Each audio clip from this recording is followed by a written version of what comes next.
Win-win outcome is something which is expected out of people, but it is rarely being followed.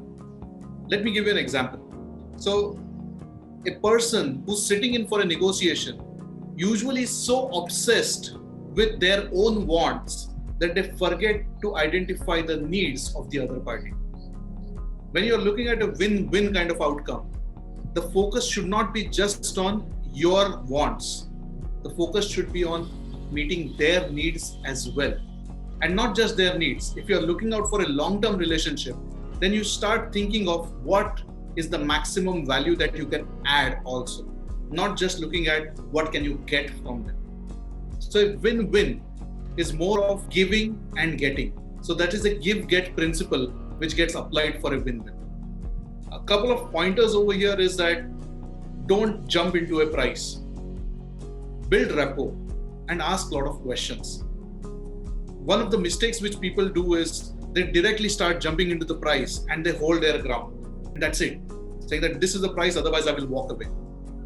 So instead of that, don't jump into the price. Take time, build rapport with them, build a relationship with them. Ask relevant kind of questions to understand what is important for them. Try to gauge what their needs are. The other party will not just come up and say that, okay, this is what I need. They are going to also try and figure out if they can achieve their wants. People talk about wants. People don't talk about needs. So through effective questioning, try to find out what their needs are. If you're able to do that, then you will be able to understand what is the ZOPA, which is the zone of potential agreement, and then try to maximize the win for them and for you as well. Second is be flexible. Don't take a stand. Okay. I know there are so many negotiators who like to take a stand and say that, okay, if you don't give me this, I'm walking out. Instead of that, try to be flexible. Soften your approach. The moment you soften your approach, you are inviting a dialogue. If you invite a dialogue, you're maximizing the chances of prolonging that communication and making sure that both are in a win-win kind of position. Be truthful too. Okay. Lies can be very risky. So win-win negotiations are based on trust. Once the trust is broken, it is very difficult to build that trust back. Okay. Then you would be always eyed with suspicion. So make sure that you be truthful. Don't lie about certain things. How much should you reveal? That depends upon you. But be truthful. Don't lie about certain things. Figure out all the variables before you start negotiating and before you start putting in a price.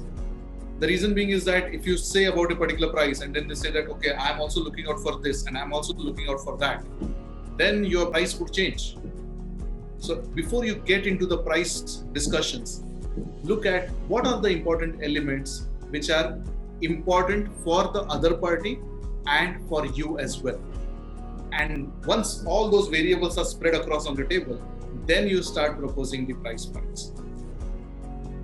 Other very important thing is mirroring and matching. I think this is one of the most underrated thing for building rapport. So when you want to build rapport, you start mirroring and matching the body language, mirror and match the words. This is an NLP technique for building subconscious rapport. And you would be surprised, it works like magic. So try to learn more about it. Okay?